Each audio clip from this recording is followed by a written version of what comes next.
Bonjour. Bonjour et bienvenue à ce rendez-vous expert du mois de juillet. Nous recevons aujourd'hui deux experts d'AFNOR Normalisation, Jean-Michel Rémy et Florent Trochu. Messieurs, merci d'être avec nous aujourd'hui par cette chaude journée. Le sujet du jour, justement, la performance énergétique des bâtiments. Un sujet dont on ne peut plus d'actualité entre la canicule de cette semaine et également la récente étude de Harris Interactive sur le sujet. On y apprenait notamment que 93% des propriétaires n'ont pas l'intention de réaliser de DPE. Alors DPE, c'est le petit nom pour diagnostic de performance énergétique. Alors diagnostiquer, oui, mais comment et avec quel outil? Nous allons donc voir tout cela aujourd'hui. Quelques petites précisions cependant avant de commencer. Donc c'est une session interactive. N'hésitez pas à poser toutes vos questions via la zone de chat sur la droite de votre écran, comme vous avez l'habitude de le faire. Nos experts y répondront à la fin de leur présentation. Je vois que les derniers participants viennent de se connecter. Tout est prêt. Je pense que nous pouvons commencer. Donc je vais enfin laisser la parole aux experts. C'est à vous. Bonjour à toutes et à tous. C'est Jean-Michel Rémy au micro pour le moment. Je suis accompagné de Florent Trochu, donc je suis responsable du département construction et eau AFNOR Normalisation, et Florent Trochu qui m'accompagne, qui se présentera également, et chef de projet, donc en charge du dossier du sujet performance énergétique des bâtiments. Donc j'espère que vous êtes bien installés dans un endroit climatisé par cette journée de canicule. Bon, nous, on a le plaisir d'avoir été accueillis au moniteur dans une salle climatisée, donc tout va bien pour nous. Donc je vais faire une introduction rapide sur AFNOR et sur le pourquoi le pourquoi on s'exprime sur ce sujet, et je passerai la parole à Florent Trochu qui déroulera donc l'ensemble des transparents. Donc je ne sais pas si beaucoup d'entre vous connaissent déjà AFNOR. Donc AFNOR est l'organisme de normalisation français qui est nommé par décret, un décret ministériel qui assigne à AFNOR donc la mission de coordination, d'orientation, de gestion du système français de normalisation, et également donc la mission sur la mission opérationnelle d'élaboration des normes et de participation à la normalisation européenne et internationale sur un certain nombre de thèmes transverses, dont celui de la performance énergétique des bâtiments. Donc nous sommes ici pour parler d'outils normatifs, d'où cette participation d'AFNOR. La normalisation sur ce sujet est essentiellement européenne. Elle vient en appui de directives de la Commission européenne, plusieurs directives dont Florent vous parlera ultérieurement. Pourquoi AFNOR? AFNOR est membre français du Comité européen de normalisation, donc c'est à AFNOR de se positionner, de voter sur ces travaux de normalisation européenne. Un autre élément important, je vous ai parlé de directives, donc sur ce dossier, il y a une forte complémentarité normalisation-réglementation, puisque les normes européennes développées par le SEN viennent en appui, sont des outils de mise en œuvre de ces directives européennes. Cette complémentarité, elle agit également au niveau national, puisque les normes sont développées au niveau européen, notamment la norme sur le cadre méthodologique pour le calcul de la performance énergétique des bâtiments. Et c'est chaque réglementeur national doit décider, en fonction de son contexte, de son histoire, s'il utilise ou non ces normes européennes. Donc, on recherche cette complémentarité également au niveau français entre AFNOR et le réglementeur concerné, notamment donc le ministère du Logement. Un dernier point, la performance énergétique des bâtiments est un sujet traité dans le secteur construction, mais le thème énergie à l'AFNOR est traité aussi d'une manière transversale, aussi bien au niveau français. Nous avons un comité stratégique sur l'utilisation rationnelle de l'énergie, qu'au niveau européen et international.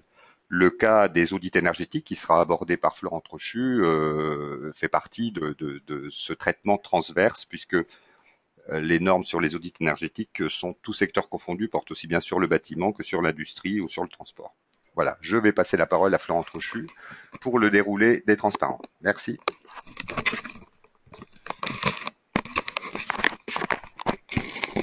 Donc Bonjour à toutes et à tous. Donc je suis Florent Trochu, chef de projet AFNOR Normalisation. Donc je travaille sous la responsabilité de Jean-Michel au département construction et cycle de l'eau.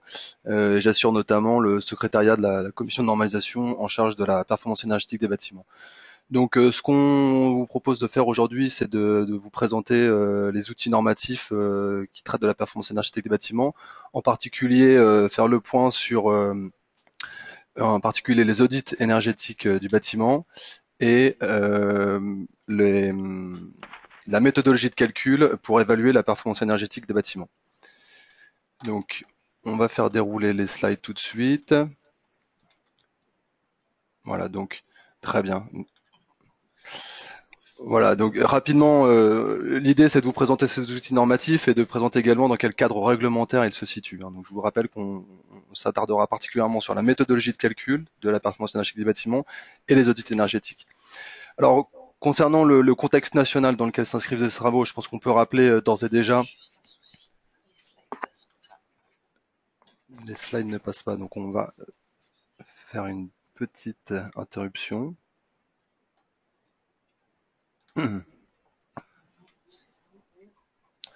Voilà, donc j'espère que vous pouvez tous voir les slides normalement. On est sur le contexte national et donc le cadre réglementaire français. Je pense qu'on peut rappeler l'évolution successive des différentes réglementations thermiques qui se succèdent depuis 1974, dont l'objectif est principalement de réduire les consommations énergétiques bien sûr, et plus récemment spécifiquement réduire les émissions de gaz à effet de serre. Plus récemment aussi, l'objectif est très clairement d'encourager le développement des nouvelles technologies. Et toujours de contribuer à l'indépendance énergétique nationale. Ces dispositifs réglementaires s'inscrivent dans un cadre législatif lui-même très présent ces dernières années. On peut citer le Grenelle de l'environnement qui a conduit à la généralisation des bâtiments basse consommation, qui sont aujourd'hui ce qu'on pourrait dire la norme puisqu'ils deviennent réglementaires avec la RT 2012 pour les bâtiments neufs. On peut citer également bien sûr la loi de transition énergétique qui date de 2015 et qui vise très clairement à réduire la facture énergétique, mais aussi faire émerger de nouvelles activités créatrices d'emplois, bien sûr, tout en concourant, bien sûr, à l'objectif de réduction des GES. Ce cadre national réglementaire est amené à évoluer, bien sûr, comme c'est le cas depuis 1974. Donc la prochaine échéance, a priori, ce sera 2020. On se dirige vers une réglementation qui demandera des bâtiments neufs à énergie positive, les fameux BEPOS. On peut y aussi distinguer une tendance vers une réglementation sur la performance environnementale globale, donc non pas limitée seulement à l'énergie, mais à toutes les thématiques environnementales. Et puis un système intégré, si je puis dire, où les produits sont vus comme étant intégrés au système et étant eux-mêmes interagissant au sein du bâtiment. Donc on a quelque chose de beaucoup plus global qui va dans le sens de la performance énergétique, bien sûr. Et ce qu'on peut souligner ici, c'est que vous le verrez tout à l'heure, on a un ensemble de travaux européens et internationaux qui sont en cours sur ces sujets. Et AFNOR, en tant que membre donc du CEN et de l'ISO, encourage l'utilisation des normes européennes, ce qui peut favoriser la compétitivité des acteurs français et donc la diffusion des bonnes pratiques de l'innovation. Si je passe maintenant sur les objectifs politiques au niveau européen cette fois-ci, avant d'aborder eux-mêmes les directives, on peut voir que depuis un certain nombre d'années, il y a une émergence d'une politique énergétique européenne en tant que telle, dont l'objectif principal est d'assurer la sécurité de l'approvisionnement énergétique dans l'Union, mais aussi d'assurer un bon fonctionnement du marché de l'énergie, et puis donc de promouvoir l'efficacité énergétique, les économies d'énergie et le développement des énergies renouvelables. Également, on peut souligner l'objectif d'interconnexion des réseaux énergétiques, qui bien sûr est très important dans la dynamique d'évolution de ce marché. On peut souligner qu'en 2014, les États membres de l'Union européenne ils se sont fixés de nouveaux objectifs. Vous connaissiez les objectifs 20-20-20, j'imagine. Là, pour 2030, on passe à un objectif contraignant de réduction de 40% des émissions de gaz à effet de serre par rapport au niveau de 1990. On a également des objectifs d'énergie renouvelable dans le mix énergétique, donc un taux de 27%, atteindre au moins 27% d'efficacité énergétique, et donc aussi un objectif sur l'interconnexion des réseaux énergétiques européens. Ces objectifs, ils transparaissent dans le paquet climat-énergie 2014, hein, qui est un ensemble de mesures législatives, dans lequel on retrouve donc deux directives sur lesquelles on va s'attarder aujourd'hui, puisqu'ils sont associés aussi à des travaux de normalisation. Donc la directive efficacité énergétique et la directive performance énergétique des bâtiments, respectivement de 2012 et de 2010. J'insiste ici sur le fait que bien sûr on parle d'une politique énergétique, mais ces directives sont établies d'une manière à ce que les États membres conservent une totale souveraineté dans la mise en œuvre des objectifs. Donc c'est ce qui relève de la transposition nationale des directives européennes. Donc justement, cette directive européenne, la première, l'efficacité énergétique, c'est un cadre commun de mesures pour la promotion de l'efficacité énergétique, dont l'objectif est bien sûr d'atteindre les objectifs que je vous ai présentés à l'instant. Cette directive, elle est transversale, elle concerne toute la chaîne énergétique, donc pas seulement le bâtiment en tant que tel. Hein. On parle de la production, du transport, de la distribution et de l'utilisation et de l'information des consommateurs. En ce qui concerne plus particulièrement le bâtiment, on a un objectif de 3% de rénovation annuelle des bâtiments de l'État. On peut souligner ici, enfin rappeler que l'objectif de cette directive et de cet objectif, de 3%, c'est bien d'insister sur le rôle moteur que peut jouer l'État dans cette dynamique donc de rénovation énergétique. Et donc dans cette directive, on a aussi un article qui demande une systématisation des audits énergétiques dans les entreprises, ce qui inclut les activités dans le bâtiment. Je vous présenterai plus loin, plus en détail, cette directive et les outils normatifs qui sont associés. En ce qui concerne la directive performance énergétique des bâtiments, il s'agit d'améliorer la performance énergétique d'un bâtiment, bien sûr, mais en tenant compte des spécificités régionales, des modes constructifs dans les différents pays européens, des conditions climatiques, bien sûr, et puis des critères en termes de confort intérieur. Et surtout, très important, depuis la version 2010, cette directive insiste beaucoup sur le rapport coût-efficacité. Il s'agit de viser la performance énergétique optimale à un niveau optimal des coûts, quoi. Hein, donc la meilleure énergie, la meilleure performance énergétique au meilleur prix. Dans cette directive, l'objectif est clairement d'adopter un cadre méthodologique commun pour évaluer la performance énergétique des bâtiments. Ce cadre commun, il doit permettre notamment de fixer des exigences minimales en termes de consommation énergétique des bâtiments, un système de certification, également d'inspection des systèmes de chauffage et de refroidissement. Et donc, on a associé à cette directive un mandat de normalisation, c'est-à-dire que la Commission européenne finance un programme de normalisation pour élaborer une méthodologie commune basée sur les normes. Donc, on verra que c'est un ensemble d'une quarantaine de normes réunies sous une norme cadre qui permet, utilisée conjointement, d'évaluer la performance énergétique des bâtiments en kilowattheure par mètre carré par an, partout de la même manière en Europe.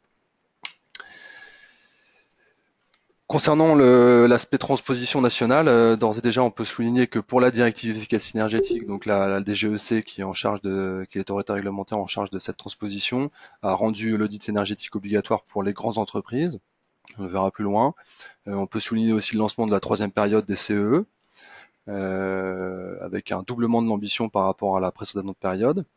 On peut citer un aménagement de l'éco-PTZ et l'éco-conditionnalité, notamment le recours à la mention RGE. Donc ça, c'est pour la partie directive efficacité énergétique. Pour la DPEB, la transposition correspond à la réglementation thermique 2012, plus ou moins. Donc dans cette réglementation, les autorités réglementaires ont adopté une méthode de calcul, ce sont les règles de calcul CSTB, pour évaluer la performance énergétique des bâtiments. On a aussi donc des exigences de résultats qui ont été fixées, donc sur le STEPMAX, le BBiomax et le TICMAX que vous connaissez certainement. Et on a également des exigences de moyens. On peut citer notamment des exigences en termes de traitement d'étanchéité à l'air, surface minimale de baies vitrées, le traitement des ponts thermiques. Et puis, donc, on a un système de certification avec une nécessité d'attester la prise en compte de l'ART 2012. Donc, si je me penche maintenant sur la directive efficacité énergétique, le principal outil normatif qui est associé, c'est-à-dire la norme audit énergétique, une méthodologie pour comment réaliser un audit énergétique dans les bâtiments. Cette directive, je l'ai déjà dit, elle est d'application transversale. L'objectif très clair, c'est de pouvoir responsabiliser les acteurs. Donc il s'agit de savoir connaître les différentes consommations énergétiques liées à son activité et d'identifier les potentiels d'amélioration. Mais on laisse par la méthodologie d'audit et le système de management de l'énergie qui sera associé, on laisse libre choix aux entreprises de mettre en œuvre les recommandations qui sont issues de l'audit. Et donc, pour atteindre ces objectifs, il y a une référence à des normes volontaires, on le verra plus loin, notamment l'NFEN ISO 50001, qui est la fameuse norme de système de management de l'énergie, donc qui complémente d'une certaine manière les normes classiques de système de management, l'ISO 9001, ISO 14001. Et puis, on a une méthodologie propre qui est la NFEN 16247 sur l'audit énergétique. En termes de transposition, on peut citer la loi d'ADU de juillet 2013, donc c'était cette loi qui rend obligatoire la conduite d'un audit énergétique dans les grandes entreprises. Grandes entreprises entendues au sens européen, puisque ce sont les entreprises de plus de 250 salariés. Donc ça concerne en France les ETI également. Donc cette obligation, elle s'impose avant le 5 décembre 2015 et l'audit doit être réalisé tous les 4 ans, par un auditeur énergétique bien sûr reconnu compétent de manière classique. Et puis donc, chose très importante, les grandes entreprises, certaines grandes entreprises peuvent être exemptées de cette obligation d'audit énergétique si elles sont déjà certifiées ISO 50001, c'est-à-dire qu'elles ont déjà mis en place un système de management de l'énergie et que naturellement elles ont déjà réalisé un audit énergétique comme point de départ de ce management. Donc le décret qui définit ce que sont les grandes entreprises entendues au sens français, c'est le décret 2013-11-21. Donc comme je vous le disais, effectif de plus de 250 personnes, ou un CA annuel excédant 50 millions d'euros et un total de bilan excédant 43 millions d'euros. Voilà, on a aussi un certain nombre de précisions sur le calcul du CA, etc. Puisque, je vous le rappelle, on est bien dans une directive européenne qui est transposée dans le droit national, donc naturellement, on a un certain nombre de précisions à apporter sur quels termes on s'approprie au niveau national. Le décret 2014-1393, donc du 24 novembre 2014, c'est ce décret qui donc qui explique que pour réaliser un audit énergétique, on doit appliquer la norme EN 16247. C'est une norme qui est en 5 parties. On le verra un peu plus loin, dont une partie spécifique sur le bâtiment. Ce décret, il présente aussi le périmètre de l'audit énergétique, les exigences relatives aux compétences des auditeurs, essentiellement. Je souhaite souligner ici que donc ces outils normatifs, donc notamment la 16247, s'inscrit dans un ensemble normatif cohérent. Il s'agit sur la gauche de votre écran en jaune d'avoir des outils qui vous permettent de connaître votre situation en termes de consommation énergétique à un instant T. Ensuite, on a l'outil central de l'ISO 50001 qui permet donc de gérer son énergie sur son activité. Et puis, on a des normes plus spécifiques pour calculer cette fois-ci les économies d'énergie. À noter que celles que vous avez au tableau ne s'appliquent pas au bâtiment. On est là sur les méthodologies d'économie, les méthodologies de calcul des économies d'énergie sur les procédés industriels, les projets, etc. Mais on va voir comment, au niveau du bâtiment, il y a en cours d'élaboration une méthode qui permet donc de calculer cette consommation énergétique. La norme de 16247, comme je vous l'ai dit, c'est une méthodologie pour réaliser des audits énergétiques. Donc, on vous explique comment il faut conduire cette audit énergétique. 5 parties, donc une sur les exigences générales, et puis 3 autres parties sectorielles, donc bâtiments, procédés et transport, et puis une 5e partie qui est un peu plus tardive, de mi-2015, sur la compétence des auditeurs énergétiques. La norme en tant que telle, elle doit être appliquée conjointement avec la partie 1 sur les exigences générales. Et la partie 2 va préciser la méthodologie et les livrables d'un audit énergétique pour un bâtiment ou un groupe de bâtiments. Il vise à aider à identifier des opportunités d'amélioration de l'efficacité énergétique. Donc naturellement, il s'appuie sur des indicateurs de performance énergétique, donc on va devoir calculer sa performance énergétique en fonction du périmètre choisi par l'auditeur et l'audité. L'audit doit fournir une évaluation de la performance énergétique de l'ensemble du bâtiment, et cette performance énergétique doit prendre en compte l'interaction potentielle entre les différents systèmes techniques et l'enveloppe en place dans le bâtiment. Donc c'est cette fameuse approche globale qui est définie dans le N15603, la norme cadre de méthodologie de la performance énergétique des bâtiments que j'ai évoqué tout à l'heure, que je vous présenterai plus en détail ultérieurement. Donc il s'agit d'évaluer l'impact des actions d'amélioration et notamment aussi de préciser la répartition de la consommation énergétique dans le bâtiment, tout ça dans un objectif de faciliter le pilotage des améliorations. Donc tel qu'il est décrit, il peut couvrir soit un bâtiment complet, soit des parties de bâtiment, voire même des systèmes techniques très spécifiques. Et il doit être réalisé indépendamment des obligations réglementaires en termes de certification de performance énergétique. Ce prochain slide vous présente l'approche globale des usages énergétiques tels que entendus dans la 16247. Vous voyez qu'on prend en compte l'ensemble des usages de l'énergie et comment, avec les pertes et les gains, on arrive à comprendre bien l'interaction les interactions qui existent au sein d'un bâtiment pour évaluer une performance énergétique globale. On souligne ici avec ce transparent que les usages, donc c'est tous les usages énergétiques, et que on prend en compte tous les facteurs qui impactent la consommation énergétique.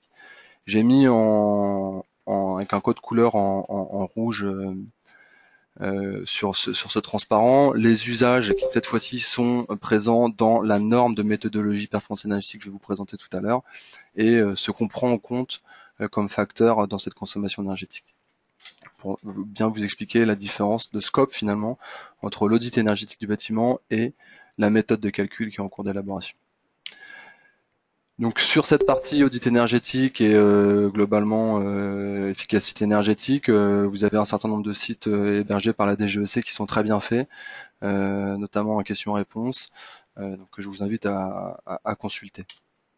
Si maintenant je traite de la directive performance énergétique des bâtiments et plus particulièrement donc de la méthodologie de calcul qui s'appuie sur les normes, donc l'objectif c'est d'améliorer la performance énergétique bien sûr, de prendre en compte tous les différents types d'énergie utilisés dans le bâtiment, de prendre en compte les conditions climatiques et les spécificités locales, notamment les modes constructifs, les besoins climatiques, dont les critères en termes de confort intérieur par exemple, et puis donc je l'ai dit tout à l'heure, la rentabilité économique. Elle permet donc d'élaborer un cadre commun en Europe pour évaluer la performance énergétique des bâtiments de la même manière. Donc on a plusieurs articles principaux que je vais vous présenter ici, qui doivent être transposés dans le droit national. Le fait d'adopter une méthodologie de calcul, qui peut ou pas faire référence aux normes en cours d'élaboration. C'est la fameuse principe de subsidiarité que j'ai évoqué tout à l'heure, c'est-à-dire à la totale souveraineté qu'ont les États membres à transposer une exigence issue d'une directive européenne. On peut citer aussi l'article 4 sur la fixation d'exigences minimales. Donc en France, ça se traduit concrètement par l'exigence de 50 kWh par mètre carré par an pour les bâtiments neufs. On a des exigences en termes de calcul des niveaux optimaux des coûts, c'est-à-dire que globalement, ou plutôt régulièrement, l'État français doit réévaluer ses exigences minimales pour savoir si effectivement ces exigences sont finalement atteignables au regard des technologies qui conviendrait de mettre en œuvre. On a donc l'article 9 qui promeut les bâtiments à consommation énergétique quasi nulle, donc ce qui se traduit en France par le BEPOS. On a une exigence sur les systèmes de certification. Et puis on a aussi une exigence sur l'inspection des systèmes techniques. Alors le prochain transparent, vous m'excuserez, il est un peu lourd, mais je crois qu'il présente en condensé le fonctionnement de cette directive globalement, si je puis dire, la philosophie. Si vous regardez les 4 blocs du milieu, on a un premier bloc sur l'adoption d'une méthode de calcul. Cette méthode de calcul, elle permet de fixer des exigences minimales. Ces exigences minimales, ils sont vérifiées grâce notamment à l'inspection des systèmes techniques. Et puis, une fois qu'on a donc inspecté et vérifié, on peut se permettre de certifier et d'afficher une performance énergétique. Tout ceci est inscrit dans un système d'amélioration continue à travers un reporting à l'Union européenne tous les 5 ans, un système de contrôle indépendant qui permet de vérifier que les exigences sont optimales au regard des objectifs de rentabilité économique. Et puis on a aussi donc un certain nombre d'articles qui présentent les exclusions, les bâtiments qui sont hors scope, les incitations fiscales, les exigences en termes de formation, etc. Voilà. Si je me penche maintenant sur le mandat de normalisation en tant que tel. Comme je vous l'ai dit, la Commission européenne finance un programme de normalisation. L'objectif, c'est d'écrire des normes qui permettent d'évaluer la performance énergétique d'un bâtiment par une approche. Alors, en Europe, on parle d'approche holistique. Concrètement, ici, nous, on parle plus d'approche globale.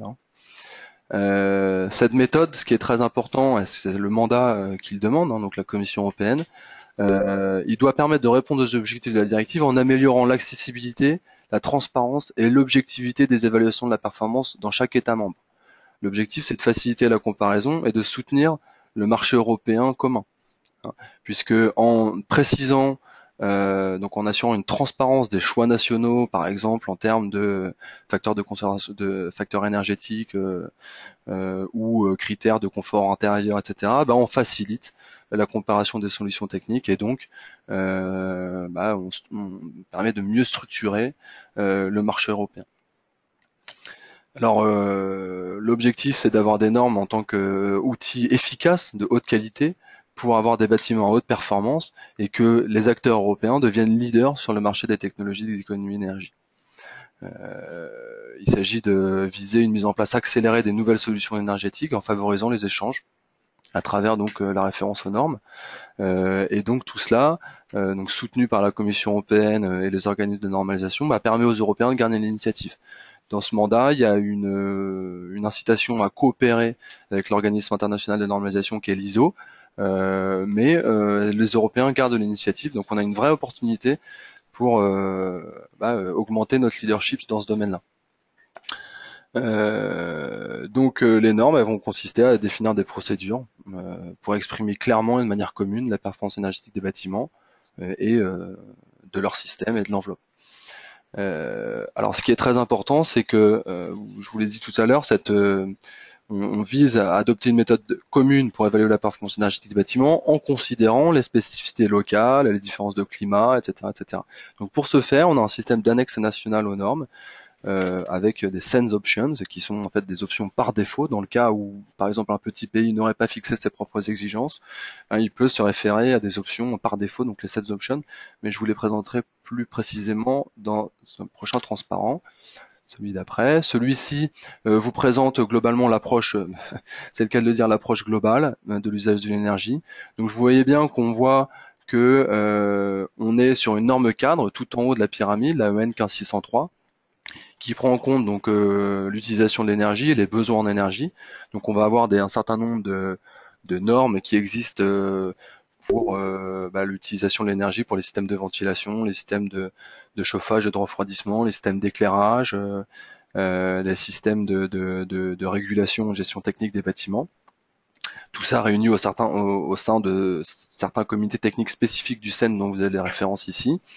On calcule aussi les besoins en énergie, notamment par rapport aux performances de l'enveloppe, et donc on prend en compte la caractéristique des produits, par exemple la caractéristique des produits d'isolation thermique. Et là on comprend que le produit en tant que tel n'est plus évalué en tant que produit, mais comme faisant partie d'un système, et donc on voit plus le bâtiment comme un organisme vivant, interagissant, pour essayer de calculer ou d'évaluer au mieux la performance énergétique réelle d'un bâtiment. On souligne ici que cette approche, elle est partagée aussi dans un autre mandat, qui est le mandat M495 sur l'éco-conception des produits de construction. Mais peut-être qu'on aura l'occasion de revenir sur ce sujet-là ultérieurement. Rapidement, pour vous montrer comment ce mandat de normalisation en fait s'inscrit dans le cadre réglementaire, donc je m'excuse, il est un peu lourd aussi ce slide. Vous avez sur la partie droite tout l'aspect normalisation, sur la partie gauche l'aspect réglementation, donc toujours à deux niveaux, européen et national. Donc pour la normalisation, on a donc tous ces TC, Technical Committee, qui sont en charge de répondre au mandat M480. Et la France, notamment à l'AFNOR, mais aussi dans d'autres bureaux de normalisation qui sont l'UNM et le BENTEC, on anime des commissions françaises de normalisation qui réunissent les parties prenantes des marchés concernés et pour élaborer des positions nationales consensuelles en réponse aux projets qui sont élaborés au niveau européen. Donc cette commande de normalisation, elle répond à la Commission européenne. Donc il a été mis en place le cadre que vous voyez en jaune, qui est le Liaison Committee, où on a cette zone qui permet de réunir à la fois les experts en normalisation, les membres de la Commission européenne, mais aussi les représentants des autorités réglementaires des différents pays, pour bien aborder les différents sujets quand ils sont traités en réglementation, en normalisation. C'est naturellement pas les mêmes orientations. Donc ce liaison committee est là pour un peu favoriser le dialogue finalement entre ces secteurs. Rappeler que donc au niveau européen, les autorités réglementaires nationales, elles ont la responsabilité de transposer. Et donc en France, on parle notamment de la RT 2012. L'objectif, c'est d'avoir, à travers la normalisation, des normes qui sont en fait des solutions techniques consensuelles, puisqu'elles sont reconnues elles ont été élaborées conjointement par les différentes parties prenantes. Donc ces solutions techniques, elles peuvent venir en appui de la réglementation, donc pour faciliter l'atteinte des objectifs d'une directive européenne. Comment il s'est organisé ce mandat de normalisation? C'est sur un programme de 5 ans, entre une première phase où il s'agit d'élaborer donc la norme cadre. La norme cadre qui va présenter la méthodologie globale de prise en compte de différents systèmes techniques, etc. Et puis un certain nombre de ce qu'on a appelé les principes de base et les règles techniques détaillées qui expliquent en fait comment les normes doivent être élaborées pour qu'elles forment in fine un ensemble de normes homogènes. Puisqu'elles sont traitées par différents comités techniques européens, il faut avoir un certain objectif en termes d'écriture et de vérification des calculs dans les normes. La phase 1, elle consiste aussi à établir la liste en fait des normes qui doivent être soit révisées, puisque certaines existaient déjà bien sûr, soit créées quand elles n'existent pas. Et donc ces normes seront développées en phase 2, donc une phase 2 qui a commencé en 2013. Où finalement là on rentre dans le dur des normes sectorielles. On va par exemple réviser la norme sur la performance énergétique des systèmes d'éclairage, des systèmes de ventilation, etc. Ce qui est important de noter, c'est que la norme cadre, donc elle existait, il y avait une norme qui existait déjà, qui est la EN 15603 publiée en 2008. Elle a été révisée dans le cadre de la phase 1 du mandat, et maintenant elle est à un stade où elle est révisée conjointement avec l'ISO. On parle de l'EN ISO 52000. Et en son sein, elle présente donc cette fameuse structure modulaire qui est en fait une matrice qui réunit tous les usages de l'énergie et toutes les différentes normes qui doivent être utilisées conjointement pour arriver in fine à l'évaluation de la performance énergétique du bâtiment en kWh par mètre carré par an. Donc cette norme, elle va bientôt être soumise à l'enquête publique. Sûrement, l'enquête publique va être lancée, disons en septembre, je crois. Vous serez bien sûr amené à pouvoir les commenter sur le site de l'AFNOR. Je vous ai parlé tout à l'heure du système des options, des annexes nationales. Ce slide présente assez bien la philosophie, encore une fois. Ça me permet ici de souligner les travaux, puisque ce slide est issu d'une présentation de Johan Zorngiebel, qui est un expert français du CSTB, qui anime le groupe de travail principal en charge de l'élaboration de cette norme cadre. Donc qui présente ce slide à la particularité de présenter très bien, à mon sens, comment s'organise cette structure normative. Donc on a un squelette qui explique la méthodologie, avec ensuite les options en termes de choix politiques, de facteurs énergétiques, en termes de climat, en termes d'usage, de confort intérieur, etc., qui se retrouvent dans des annexes nationales. Ce système fait qu'un État membre quelconque de l'Union européenne peut décider d'adapter une certaine flexibilité à travers ses annexes nationales par les choix qu'il fait selon les différentes traditions qu'il peut avoir, selon le climat qu'il peut avoir. Il peut finalement adapter cette méthodologie à son pays. Et puis on a toujours une proposition saine, ce qui fait que si on n'a pas connaissance des choix des pays, on se reporte à la proposition saine, voir si on est une autorité réglementaire où on n'a pas d'exigence, et on peut utiliser ces propositions saines par défaut. Donc ça permet d'avoir une harmonisation, une reproductibilité, une transparence de la méthode applicable dans tous les pays européens. Donc ça permet effectivement aux États membres de garder des spécificités et priorités dans une structure commune. Ça permet à la Commission européenne, mais aussi aux autres pays, d'être informés des différents choix nationaux, et ça permet aux professionnels de se familiariser facilement avec des méthodes d'autres pays, c'est-à-dire qu'ils ont accès facilement à travers les annexes nationales aux différents choix qui sont faits par les autorités réglementaires nationales. Voilà, donc si je reviens, je boucle maintenant un petit peu la présentation et je reviens sur les attentes et enjeux, particulièrement sur la performance énergétique. Eh ben, l'objectif c'est donc d'avoir l'adoption d'une méthode commune, donc de cette EN 15603, donc, qui prochainement s'appellera l'EN ISO 52000, peut-être une adoption par l'ensemble des États membres européens pour que on ait vraiment une méthodologie commune partagée dans tous les pays. Les normes DPEB telles qu'elles sont les normes directives performance énergétique des bâtiments, on les appelle les normes DPEB, elles doivent être facilement utilisables par les réglementeurs pour permettre une mise en œuvre progressive. Il ne s'agit pas de demander à un État demain de reprendre de but en blanc l'ensemble des normes, même s'il y a des annexes nationales. Évidemment, c'est pas toujours facile. Donc l'objectif, c'est de pouvoir avoir une utilisation progressive, une mise en œuvre progressive de ces normes. Mais il faut savoir que la Commission européenne, elle souhaite utiliser ces normes comme base au certificat européen et comme base au niveau du calcul du cost optimum, donc cette fameuse méthodologie qui permet de fixer les exigences minimales par pays en fonction des objectifs de rentabilité économique. Donc il y a beaucoup d'attentes de la Commission européenne sur ces normes-là. L'enjeu, c'est de pouvoir répondre aux exigences d'une directive européenne transposée au niveau national dans toute transparence, donc à travers la référence aux normes. Un autre enjeu qui est très important, c'est donc ce que j'évoquais tout à l'heure, la position leader des Européens pour l'instant. Il faut maintenir cette position de leader. On a une opportunité à travers la collaboration avec l'ISO d'imposer la vision européenne, si on peut dire, des méthodologies de calcul de la performance énergétique des bâtiments. Donc il faut maintenir cette position. Et à travers l'utilisation des normes, on a une véritable opportunité de partager les bonnes pratiques, d'avoir une mutualisation des solutions techniques européennes et ainsi d'avoir un marché européen fort et concrètement de créer beaucoup d'emplois. Donc de garder la main là-dessus par rapport à nos concurrents internationaux. Et donc, in fine, à travers l'utilisation optimisée des normes, donc de cette méthodologie d'évaluation de la performance énergétique des bâtiments, l'objectif c'est de pouvoir réduire l'écart entre ce qui est calculé et la performance réelle pour vraiment comprendre au mieux les interactions qui se passent au niveau du bâtiment, notamment grâce à l'outil normatif. Voilà, j'arrive au bout de ma présentation. Je pense que vous avez peut-être pu poser quelques questions et on se fera un plaisir d'y répondre. Effectivement, voici venu le temps des questions. Je vous laisse peut-être 2 secondes pour boire un peu d'eau parce qu'il va falloir que vous parliez encore un petit peu. Je rappelle à nos utilisateurs que vous pouvez poser toutes vos questions via ce petit logiciel sur la droite de votre écran et dans la zone questions.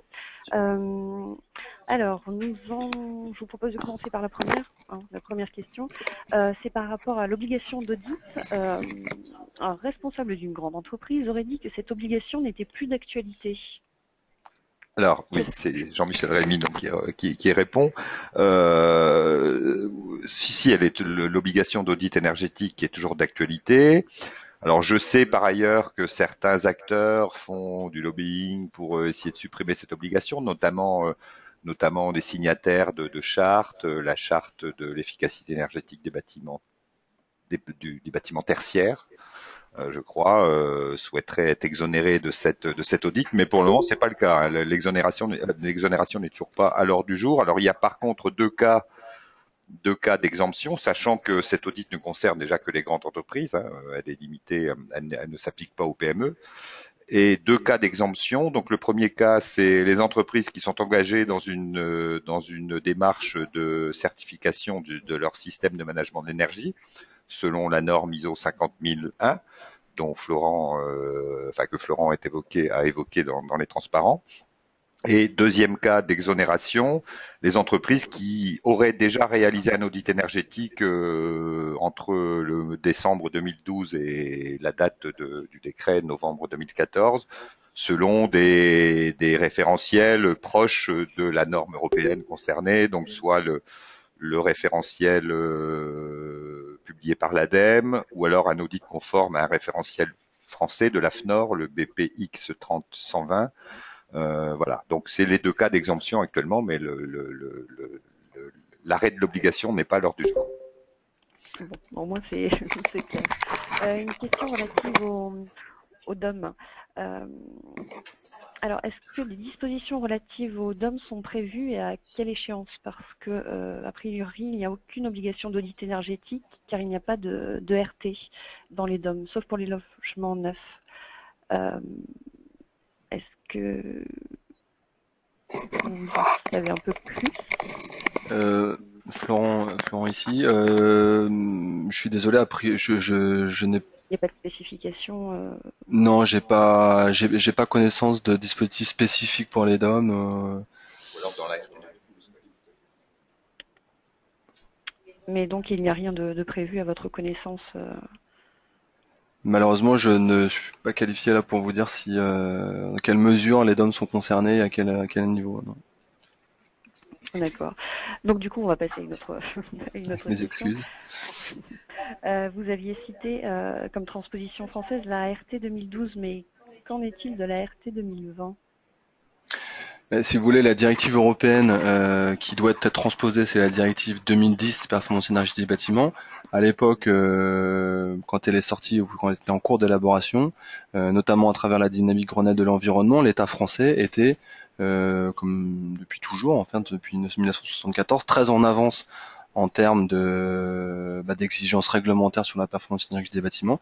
Donc elle avait pris de l'avance en transposant les principaux articles de la directive en 2000, enfin à travers la réglementation 2012.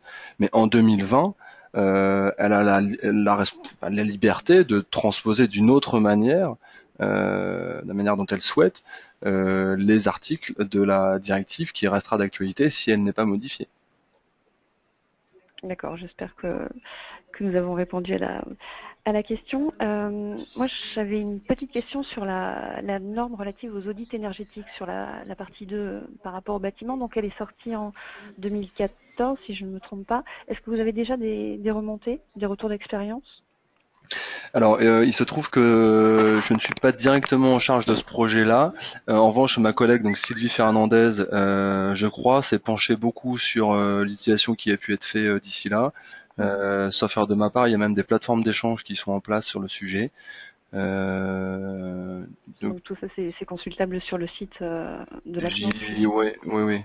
Mais donc la responsable chef de projet, disons, sur le sujet, c'est Sylvie Fernandez, donc de la FNOR Normalisation. D'accord.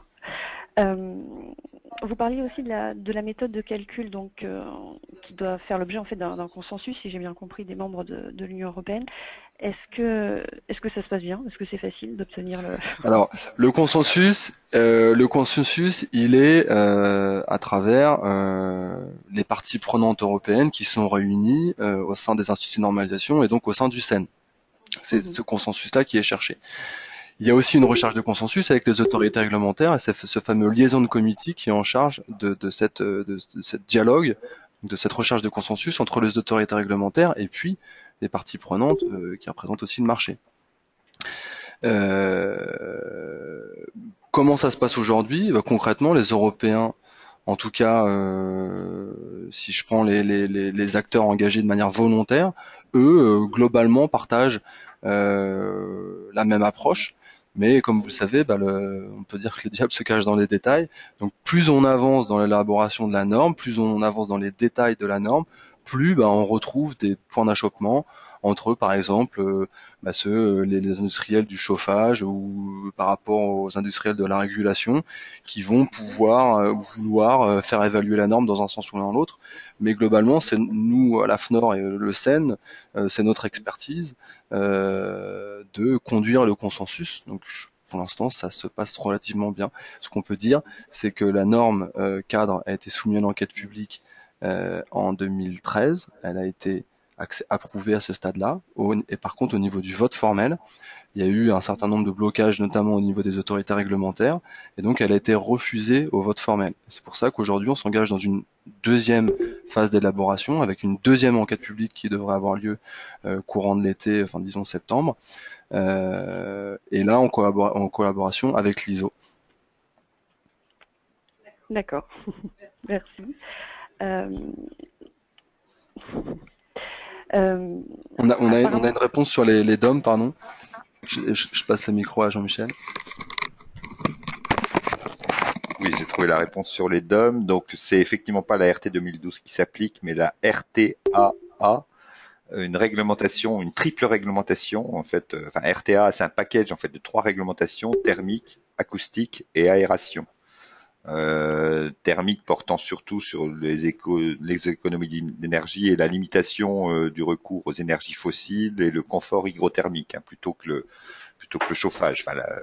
On peut bien comprendre que dans les DOM, le chauffage n'est pas l'élément essentiel.